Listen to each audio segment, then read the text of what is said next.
chuo kikuu cha Nairobi wameandamana leo kuelekea afisi za bodi ya mikopo ya elimu ya vyuoni ukipenda HELB katika jumba la Anniversary Towers, wakipinga kucheleweshwa kwa pesa za mikopo ambayo imewaacha wengi wakihangaika kulipia gharama muhimu za masomo na za kibinafsi. Wanafunzi hao wametaja kufadhaishwa kwa kusubiri kwa muda mrefu pesa. Wanafunzi hao walijaribu kuingia katika majengo ya HELB wakitaka hatua za haraka zichukuliwe. Hebu tusikilize walichokisema muda mchache uliopita. Right now, these students, they can't even read. They can't eat 3 meals a day. They're now being forced to look for jobs to sustain themselves. If we had HELB, we would not have been here, we would have been in class. But because our stomachs have pushed us to come this outside to call for this fund, that's why we are here today. When was the last time that you received? So, as of yesterday, none had received funds. But by today morning, we went to the offices, they began dispersing funds. At least right now, close to half have received. So they've said that by Friday, everyone will have their HELB. So we are waiting for that. Come Friday, if they don't have received, if they don't have disbursed all the funds, we'll be back on the streets just as we have come out today in large numbers. If they said that they will disburse by Friday, so why protest today then? They told us once we went there. They told us about that once we were with them in the boardroom. But before the boardroom, there was no communication.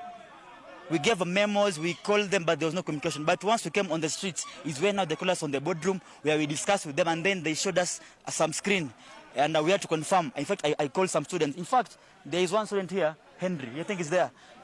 I called him, and then he sent me his batch number. When I gave them is when they gave them his funds. In fact, close to 10 students whom I was with on the streets received the HELB while we were on the streets. But do we have to protest to receive our funds?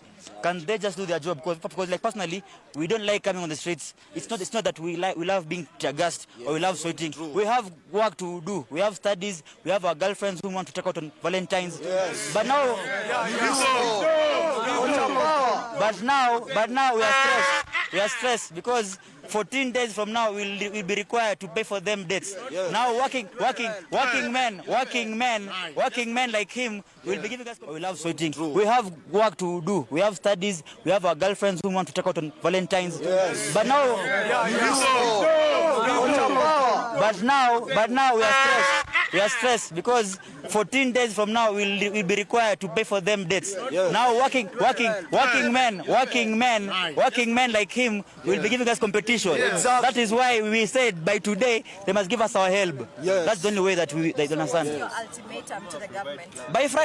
By Friday, because by today they said that that we give them the batch numbers. So by Friday, before Valentine's, if they don't release them, we'll be back on the street again. Because if not, these students will die or they'll revert back to crime. And of which we are good people. We want to do work. We want to be good law citizens to serve our nation. Yes. Sure. Drop by drop. Okay, my name is Sam Philip Omolo-Odoyo, the governor of the Faculty of Engineering at the University of Nairobi. So today we're out on the streets to demand for our HELB money's disbursement, which has delayed by almost 1 month. In fact, more than a month right now. The government is making this look like they're doing it to us a favor. This money, the HELB disbursement, is actually a right for each and every student. And His Excellency, the President, Dr. William Samoei Ruto, in his manifesto, when he was campaigning, he said that HELB disbursement, first of all, the money will increase.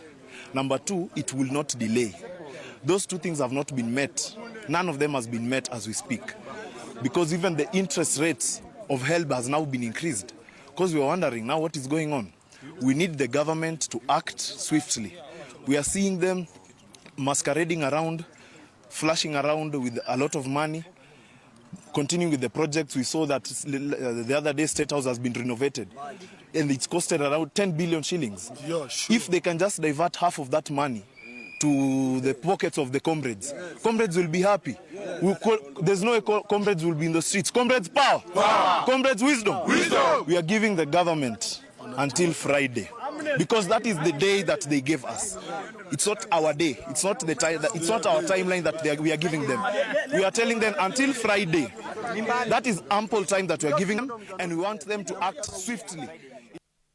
Na mtazamaji, hawa ni baadhi ya wanafunzi wa chuo kikuu cha Nairobi wakiitaka bodi ambayo inashughulikia mikopo hiyo ambayo ni ya HELB kushughulika na kuweza kutuma pesa mapema ili waweze kujikimu na vilevile kuendelea na masomo yao. Tuangazie